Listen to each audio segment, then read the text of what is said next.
Hey, man, how you doing? How you guys doing? I'm, Day I'm, two, day two of the draft. You guys ready? we're ready to rock. Let's get this party underway. What a night, huh? Holy Oh, crap. wow.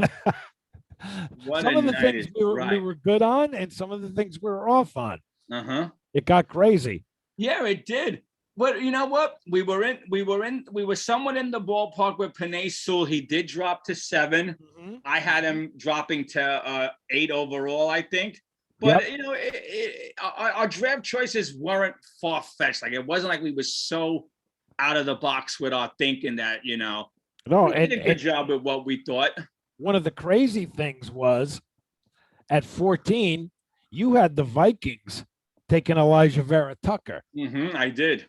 Okay. I had the Jets trading up from 23 to 16 to get in front of the Raiders to pick Elijah Vera Tucker. Yes, you did. Who did Yes, they you trade did. with? The Vikings. Exactly. So how Exactly. crazy is that? And in my thing, I had the Jets moving up with the Raiders Yeah, to get crazy. that pick. But I had them taking Creed Humphreys. He was higher on my board than We're going to take him Tucker. today. We're going to take Yeah. him today. I hope so. 34. I hope so. 34. Let's do it. The funny thing is with that is that what was your first reaction when you saw what we had to give up? The 2 threes. Yeah.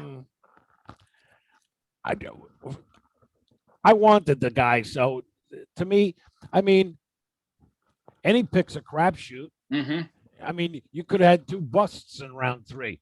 You never know. Exactly. You never So, know. I mean, it's all about protecting the quarterback. It's all about building that wall, like we've been saying for weeks. So, let's build the wall. So when we got Vera Tucker, I was pumped. Oh, me too. Me too. And then when I saw what we gave up, from the time the pick was in to the time the Raiders went on the clock, my emotions went back and forth. I was thinking, why? We could have just sat back and let him fall to us. Everything's going as planned. And then I was like, okay, we had to do this. But it dawned on me, once the Raiders picked their O-line, you knew what the Raiders wanted. And now I realized, okay, we had to jump the Raiders to get this pick. So once that happened, because at first I was aggravated. I was like, we gave them 2 threes? Are you kidding me? Why did it seem like and we had this discussion last week, I think, why do I feel like we're always giving up too much? But then once I saw what the Raiders did, I was like, okay, love you, Joe D. You did what you had to do. Yep. And like I said, that's who I wanted to move up for. So I was happy with it. And the 2 threes are what it is what it is, So it is what it is. And there's no saying, there's no telling what Joe D could do. He could move back into it. He could put a package of, Mosley and something else together and move back into the 3rd round. We don't know. It's going to be exciting to see. If those 2 threes give Zachy Boy another couple of seconds. Yeah. To look over the field and complete the pass or throw a touchdown. Yep. No, agree. This is why I have 2 players that if we get at 34, for me, it's a win-win. If we get Creed Humphrey, which I love because he's versatile, win-win. If we get Asante Samuel Jr., that's a win-win. And it's crazy. My 3 players I had listed at 34 was Jenkins, Humphrey, and Samuel. Okay, I have Tevon Jenkins too. I'm with you on that. I mean, either go O-line or go, like I said, you either got to cover Zach's backside or the defense's backside, one or the other. Cover somebody's backside. Yeah, because I know Saleh said today there's no guarantees this kid might start. This kid is starting. I know you don't want to say it right away and get the media all hyped up. Let the kid get into the New York frame of mind. Yeah, I'm not committing to anything. I saw it. This kid's starting, so let's protect him. So, if we go Creed or Tevon Jenkins at 34, I'm okay with it. And if Joe Douglas could put a package together to get back into the 40s to draft a cornerback like Asante Samuel, I'm okay with it. I mean, if we don't, I'm still keeping my fingers crossed that sometime on Sunday night or early Monday, we sign the free agent Steve Nelson or Richard Sherman to bring them in and solidify the DB backfield for us and get the ball rolling in that regard. I mean, you still got 2 4s, a 5, and 2 6s. Yes. So, and Kevin, don't forget, we can move one of our 2s or our 4s or our 5 from next year. Draft. Sure. Absolutely. And then again, we talked about 4 potential players we thought could be on the trade block. We could put a package together of, let's say, again, I don't want his name to be there, but hey, it is where it is. Mosley, a pick, Mosley, and we get a 45th pick back tonight or something. It'll be exciting. I just don't see Douglas, and I could be wrong because I'm warming up to him now. He's no longer Sleepy Joe. I'm digging JD. He's winning me over. I can't see the Jets picking at 7:15 tonight, and we're not going to hear from our team till Saturday morning. It's a long time.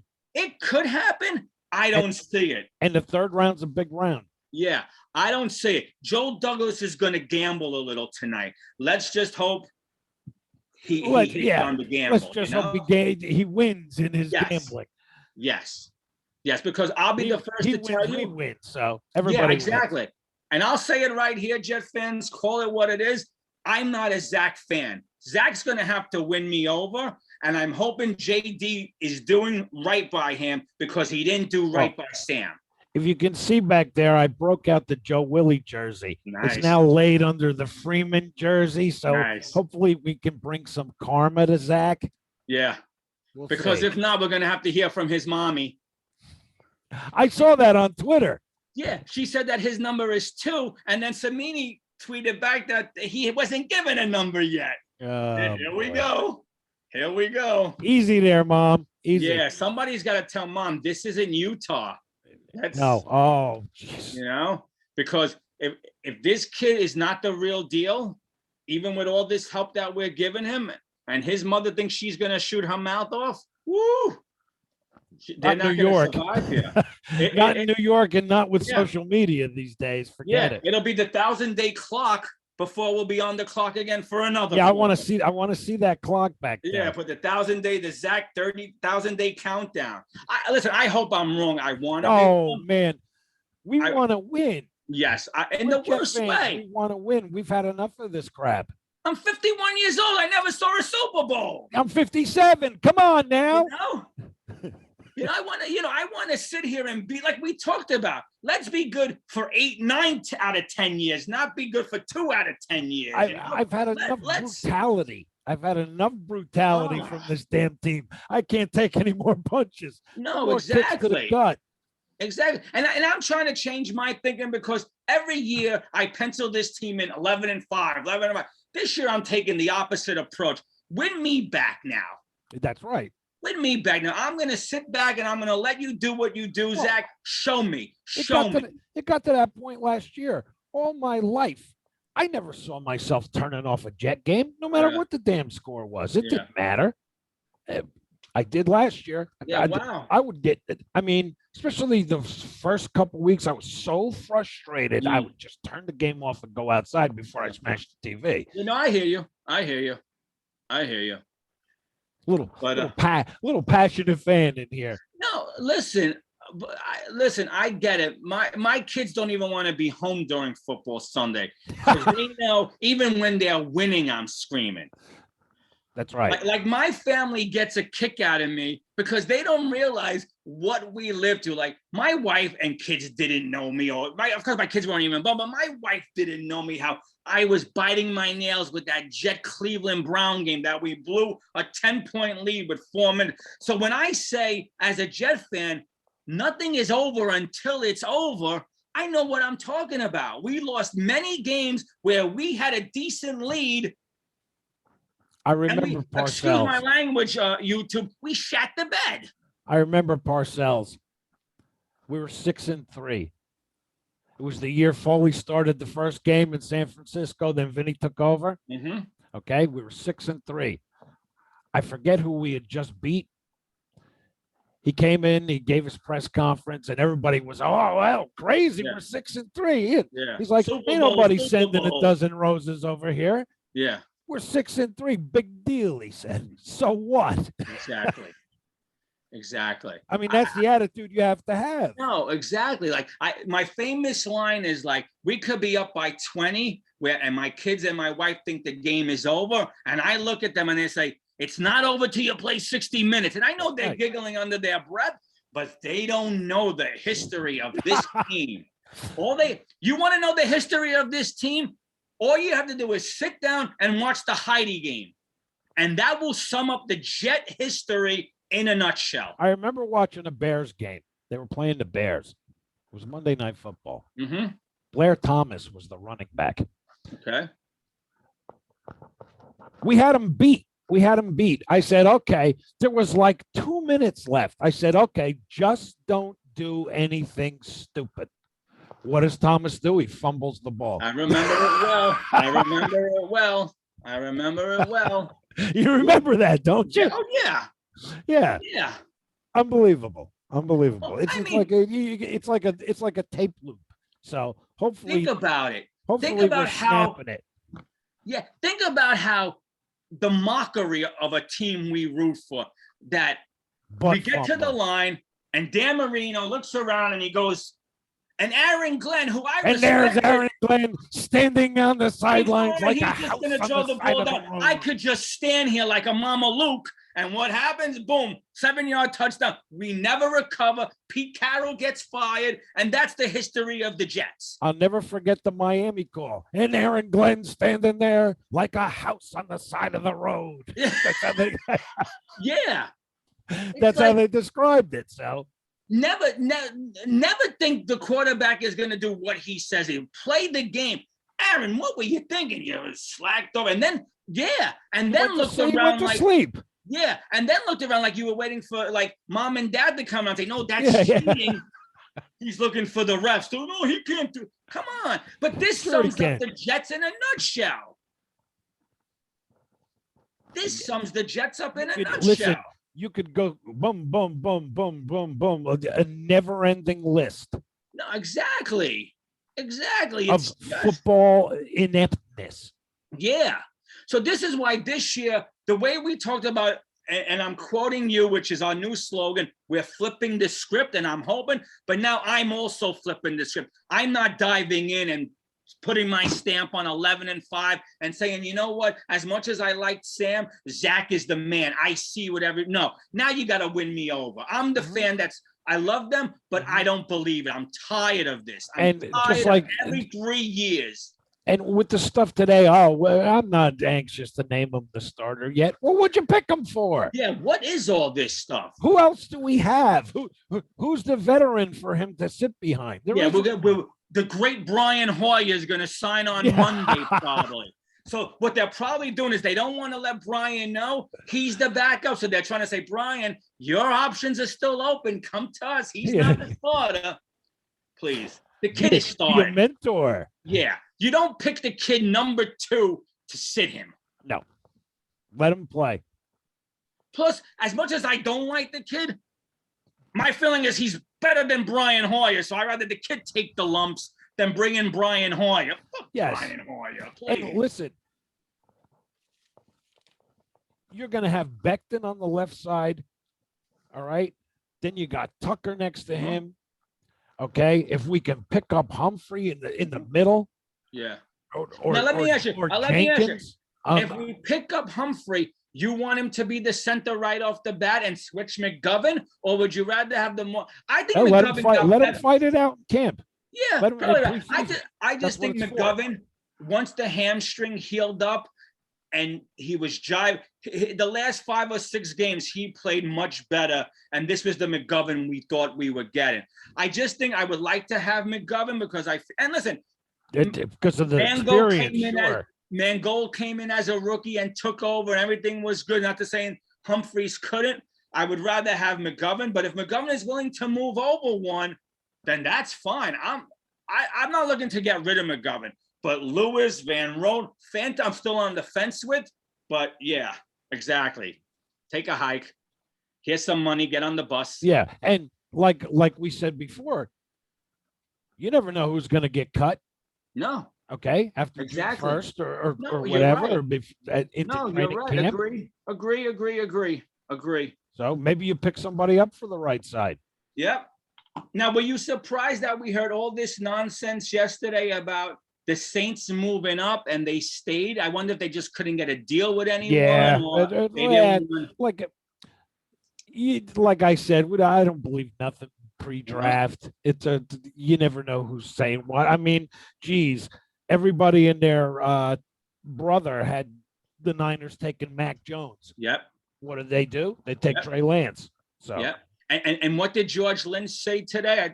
He said, we were glad everybody thought that way. We knew who we wanted. And this is what I'm saying. Like, when you hear all these football analysts talk, they know nothing. They know what you know, what Zero. I know. Yes. I understand they have connections and they have their little ins with people. But technically, I didn't hear any. I heard people say, the Bears need to get a quarterback. But no one said the Bears were going to. What? No one said Fields. Yeah, and no one said the Bears were going to even move up. They said, they have to make a trade. They can't. But no one said a team. At least we put our name to a trade. Mm-hmm. And listen, whether the teams were the right teams, the trade went down the way we said it. They Absolutely. moved up to get Fields, and no one had that. So I don't want to hear all these shows now tell you they knew that was happening, because I heard that nowhere. Yes, I'm patting myself on the back for that. How interesting has the AFC East become? Oh, my, yes. Okay. Yes. Miami again, 2 great picks last night for the Dolphins. I'm talking merely QB. Merely QB. Yeah, give us the list. With the Pats taking Mac Jones. Yep. Us taking Wilson. Yep. Okay. You got you know who up in Buffalo now. Yep.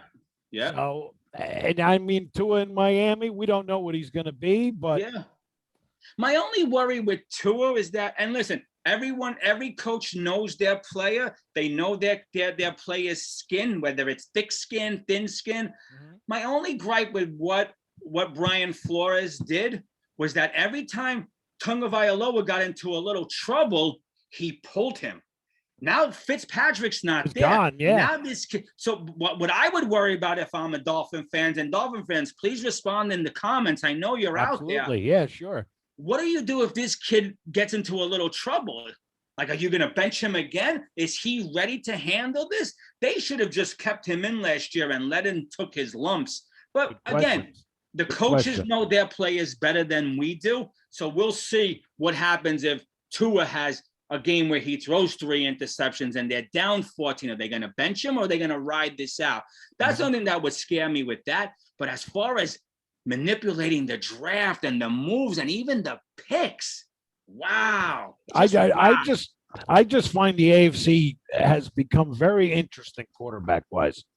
Would you? And listen, we're Jet fans, so maybe we're biased and we don't know what the Jets are going to become. So we'll take them out of the equation for now. But when you're looking at Buffalo, the New England, we'll call them the New England because of all the moves they made, and Miami, who still have 6 more picks for tonight. Mm-hmm. These 3 teams might be the best teams in the AFC. Yes. Other than the Chiefs. I mean, in my opinion, right now, you have the Chiefs and then you have everybody else. But Buffalo, and I hate to say it. Okay, they're close. They're close, Buffalo but they're still not there. Another team, I hate to say it, Cleveland's making this exciting. If you're a Browns fan, yes, hallelujah, you guys are don't right count where the Browns you should out. be. Yeah, Mr. that Clowney. team. Yeah, everyone maybe in the first or second year wanted Mayfield out, but again, they brought in the right coach, which is what we did this year. They build around the kid. You saw what happened with Mayfield when they build around this kid. Sure. Okay. Now, again, I don't want to keep going back to this. Well, they did the same thing with Josh Allen in Buffalo. Yeah. Yeah. You know? And again, I don't want to keep. Where's our Stephon Diggs? Yeah. Well, hopefully Mims becomes that. Mm-hmm. Hopefully Mims becomes that. Yeah. I mean, where's our Beasley? Yeah, because I haven't, again, me and you are up there in age. We're not little kids, but I haven't had a shirt that had a receiver on the back since, God knows, since Wesley Walker. Wesley Walker. I was going to say that's the last time I had it. You know? Oh man. And listen, and we still need a tight end in my book because that's not true. Well, that's not true. I had a Corbett shirt. Did you? Okay. Yes, I did have a Plaxico Burress, but he wasn't one of our guys. But I did have his shirt. Bet you shot yourself in the foot over that. Yeah. And let me tell you something, Kev. The last time we had a tight end who could turn a 5-6 yard pass into a 20-yard gain was Mickey Schuler. Yep. So there's got to be somewhere down the line where we bring in a tight end in this draft. I've been fooled. I've been fooled by tight ends since Schuler. Yeah. Johnny Mitchell. Oh. Kyle Brady. No, Kyle Brady. No, Dustin Keller. Dustin Keller, yeah. I thought Keller was going to be something. I really did. I thought so too. Yep. I mean, I know he went to Pittsburgh, but what did he do there? I couldn't even tell you. Nothing. He faded away. Yeah. Mm-hmm. I couldn't even tell you. No, me neither. So I made some interesting notes last night in watching these shows, and I thought it was interesting. Well, we all know about the Jets' longest team drought with the playoffs going on 11 years. Mm-hmm. That's got to change. It has to. You know? Especially with another spot added. Yep. I mean, there's 7 playoff spots now. Yep. And I hope it changes this year because I would hate to sit here going into another year saying, this is the year where now we're 11 years, 12 years out of the playoff. That drought has to end. Let's hope it's this year. I don't know if it will be. But that wasn't. You know what we never discussed? What do you think about a 17th game? I love it. Me too. I know the players don't. I would really love 18 games, 18-game season, 2-week bye. So you get a bye like in the 8th week, and then again like in the 16th. However they decide to break it up. Yeah, but I get it, but I don't get it. These guys make a truckload of money. And the union doesn't want them to play. And I get it. Their bodies get beat up. They feel like they're being taken advantage by ownership. But as a fan, 18 games. Give me more. Yeah. And let me tell you, I would even love and this is just me. I would even love if football started in October. So you go October to February with the playoffs being like the last week in February and the first 3 weeks in March, because it's that winter sport, you know, like September 6th when it's 110 degrees, you know, that's they just even me. Start a week later now. They used to start Labor Day weekend, if you remember. Yeah. So, yeah. So, I mean, I love it. I love the 17-game season. Me too. I think it's going to be great. I hope in a couple more years they even go up to an 18-game season. And what do you feel about preseason? You think it should be 4 games, or you think 2 games? No, I even think games. 2. Yeah, even 2's fine. Mm-hmm. Just so these guys, you know, get the feel of what it's like to hit somebody other than their teammate. Yeah, because I know every preseason, by the time you get to first of all, the 3rd game's the tune-up. Yeah. Why even play a 4th game? I know you're looking at the other guys and stuff, but you haven't seen enough of them in the halves of the first game. I agree. I mean, come on. Agree. I'm with you on that. 2 preseason games would be enough for me. And let's face it, that first preseason game, you don't even see your starting quarterback sometimes. For you blink and if he's in, you blink and he's gone. He's in there for that first series. And that's it. Just to get a little stick your toe in the water. Yeah. But so let me ask you, were you shocked though? I don't know if you had it. Did you have the Falcons taking Pitts last night? Let me see. In your mock? No, I had him taking a cornerback, Khalid Farley. Okay. And I had the Trey Lansdale. But let me tell you something about Kyle Pitts. Oh, no. Yeah, let me see. Yeah, I had Pitts at number 4. I had. So you had the in your mock I'm talking about. You had him. Oh, I had good. Mm-hmm. So you'll be interested to know that the last tight end taken this high in the first round was Riley Odoms. He was a tight end. He was drafted by Denver in 1972 with the 5th overall pick. That's the highest a tight end ever went. 49 years later, Kyle Pitts now is the new highest ranked tight end to ever go in the draft at number 4. 49 years later. So my question to you is, with the game changing and these tight ends now almost having the bodies of receivers and being big and strong and the hands of steel, is the game changing? Are we going to see maybe in 2 years another tight end go even higher than Pitts, or is Pitts an anomaly? I mean, no, I think tight ends are coming on. I really do. I mean, you can't beat a big, strong tight end. You really can't. Like you said, Schuler. Look at Gronkowski. Yeah. Okay.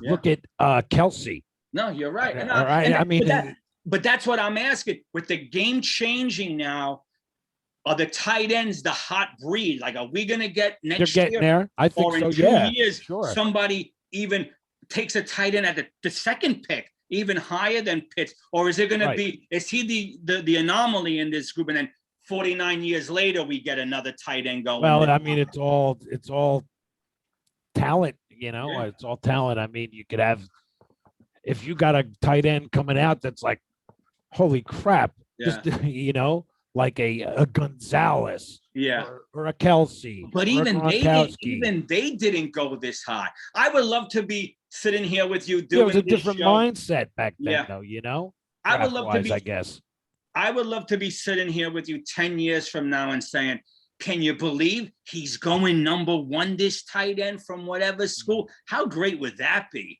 I mean, you think back. You think back of the Rams with Warner and all of them guys. Then it was wide receivers. It was the greatest show on turf. Exactly. How fast and far can you run? Exactly. You almost felt like the tight ends, except in the last 2 years now, they're building, were getting phased out like the fullbacks. You don't hear fullbacks anymore. You run a fullback, but they don't get picked at that position. They're not coming on the team as a fullback there. And I mean, for these past few years, I mean, really, the tight ends you heard the most about were Kelsey and Gronkowski. And the kid from the 49ers, I can't think of his name right now. He's another stud. I can't think of his name either. Here was another great stat I found out about Pitts. In his final season at Florida, he dropped no balls thrown his way. Gotta love that. It's all about catching the damn ball. You're talking about, I don't know, whatever the attempts were to, even sometimes you get a finger on the ball and the trajectory changes. This kid caught everything. That's just amazing. Amazing. Absolutely. Amazing to me. Yeah. Absolutely. Amazing. I mean, can't beat a good tight end. No, but to not. And if you can find a great tight end, oh man, even better. Yeah. But to not drop anything, incredible. That's amazing. It really is. Good luck to that kid. I think Atlanta's got that's what Herndon looked like in his first year. Yeah. He didn't drop nothing. Some of the catches he made, it was like, holy crap. That's why everybody thought he was going to be so good. Yeah. And what happened? And then he forgot to invest in the stickum. And his career took a left turn. Hands of stone. Yeah. Wow. Oh man. Yeah. So I got a couple more interesting facts, but I could get to them in a minute. Anything else you want to jump on? Were you surprised? No, I just thought it was interesting. The quarterbacks went 1, 2, 3. Yeah. I mean, you don't see that very often. I kind of wish last night I had your list in front of me because vice versa. If I remember right, you had the Steelers taking Najee Harris, correct? In your mock? Let's see. 24, the Steelers. Who'd you have them taking in your mock? Travis Etienne. Okay, same thing. Okay, we had the same back guy. I thought for some reason, because I turned to my son and said, Kevin was right. I said, we both picked the running back, just a different one, but we were in the ballpark with that, Yeah. Hey, Mel Kiper, eat your heart out. Yeah, exactly. So let me ask you, just for the fun of it, when the Bucks came on the clock. Yes. Were you hoping that I was going to be right with that pick? And yes. They were going to take I was so. I sat there like a kid waiting for Santa to walk through the door. I was like, please do this for me. Do this.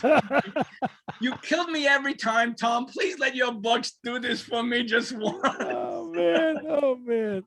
That would have been funny. That's funny. We said, Tom, and if you're talking about his old team, do you realize last night was the first time in 28 years that New England picked a quarterback in the first round? Never needed one. Yeah. And it was Bledsoe, right? Yep. Bingo. 1993. Yep. How many quarterbacks have we picked in the last 28 years? Mr. Bledsoe. And leave it to a damn Jet to usher in the Brady era. Brady era, I know. Yep. Mr. Mo Lewis with helmet to the chest. Yep. Drew goes off to the hospital. Brady comes in. Yeah. And the rest is history. Yeah, we were speaking about things in Jet history, that games we saw, and like we always say, we always talk about the time Mayfield made his debut, and Jamal said, we didn't plan for this kid. We had no way of stopping him. How many times has the backup quarterback came in and made us look silly? Barkley for Buffalo a couple of years ago, right? They come in. Sometimes you've never even heard of them before. Exactly. They come in and they look like Johnny Unitas. Yep. And the game I'm referring to, and I don't know if you remember, I don't know who the starting quarterback was or why wasn't he starting, but we played the Patriots and they had to start, what was his name? Zoltan Zoki or something like that. Oh, yes. And he ate us up to the point where Zolik? He was, what was that? Zolik? Something like that. I don't remember what his name is, but all I remember is he threw a couple of first downs and he was walking down the field doing this. Yeah. He's a seat quarterback, and he was making us look like a bunch of pansies. Of course. And there's our D-backs or whatever. I don't know. I thought you had him. Yeah. I thought you had him. And that's his only claim to fame. What are you doing? Why won't you do? That's our defensive backs. Yeah, and that's his only claim to fame. But he made us look like we had all the backups in, and he was a legit quarterback. Yep. Again, when I always sit there, when a team brings in their backup quarterback, unleash the hounds. And I'm hoping with this new regime, when there's a backup in there, we just blitz him so he proves he could beat us. So he's seeing ghosts. Exactly. And he doesn't know where it's coming from. All a guy has to do is get close and he'll lay down. Yeah. Because he doesn't want to get hit anymore. I don't know how many times a backup quarterback has kicked our pants, and yet we bring in backup quarterbacks, and you could already know the way the game is going. Chalk it up for a loss. Luke Falk. Luke Falk. That's all I have to say to you. I felt sorry for the guy. He belonged in Walmart, not on a football. Who would you say? This is the crap we're forced to watch. No, exactly. Who would you say? He was a backup. Who would you say was the best backup for the Jets in their history, that when they came on, you felt okay, like you felt like we could win? Pat Ryan. Bingo. Oh yeah, I'm glad. Because that's what I was thinking. Pat Ryan was my man. I never wanted Matt Robinson. That was easy. Yeah. Yep. And you say, you're talking about we're 5-year age difference, but our history is not rich at all, that we both thought the same guy. Mm-hmm. Both thought the same guy. And no, we didn't talk about this before. No, this is just something we're throwing out there. We're having convo, exactly. Wow. Wow. Well, I'm ready for tonight. Yep. Let's get the show on the road here. Yep. I know we're running a little longer, but I have. Hey, that's okay. That's okay. We got to have one more note for you, which I thought was a great note. And I'm just going to read it the way I wrote it so I don't box this up. Okay. For the first time in the common draft, that 2 players from the same school were selected in the first round of the same class to the same team was last night. In all of draft, the Jaguars took Trevor Lawrence and Etienne. Jaguars. That's the first. I thought that was amazing. I would have thought in all these years something like that would have happened. But yeah, I saw him talking about it before, Lawrence, about how happy. he was. Oh, yeah, sure. Yeah, Gotta love it. I would have thought in all these drafts that happened once before, but yeah, 2 players in the first round, same team. Amazing. Yes, it is. Well, and I a little birdie, and this is just somebody's opinion. A little birdie thinks the opening day game for the Jets will be against Jacksonville. 1 versus 2. Something. You know what I would make it?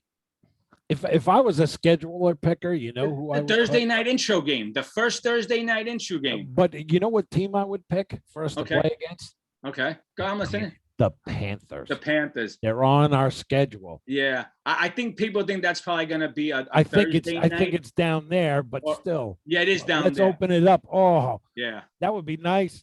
Zach against Sam. Oh yeah. Oh, that's going to be a money grab. That's going to be in an opener. Yeah, I wouldn't be surprised if that's like game 3 on a Sunday night, just because there was so much nonsense and so much. You got to put that in prime time. Yeah. You have to. Yeah. How nice would it be if it is early in the season, like even game 2, where both these teams are 1-0 or 2-0, right? And then it's like, who got the real deal out of this one? Yep. Yeah, it could be fun. All right, so we got. I'm ready for night 2. Let's go. I'm ready. Let everybody know what the schedule is for tomorrow. We'll be back on to talk about day 2. Okay. Yeah. Another recap. Yep. At our do our usual 11 o'clock time. Yep. Okay. And the podcast will be up shortly after that. So, hey, we're going to put this one up. Follow along tonight. Let's see what happens at 34. Okay. Yeah. Let's see where we are. Whether we got Mr. Humphrey, Mr. Jenkins, or Mr. Samuel. Yep. It should be fun. I'm ready. Fun. Let's do it. All right, brother. And we'll see you guys tomorrow. All right. Yes. Bright and early. Enjoy round 2 tonight. Shut up. Yeah. We'll talk to you later. All right.